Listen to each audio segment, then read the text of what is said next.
Exporting your audience from Mailchimp is essential for data management or migration. Here's how to do it. Log into Mailchimp. Go to Mailchimp's website and log into your account. Navigate to Audience. Click on the Audience tab from the main dashboard. Select the audience. Choose the audience or list you want to export. If you have multiple audiences, select the specific one you wish to export. View contacts. Click on all contacts to view the complete list of subscribers. Export the audience. Click the Export Audience button, usually found in the top right corner of the contacts page. Mailchimp will prepare your data and generate a file.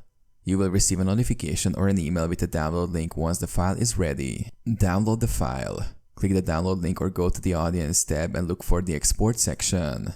Download the file, typically in CSV format. Open and review. Open the CSV file in a spreadsheet application like Excel or Google Sheets to review and manage your exported data.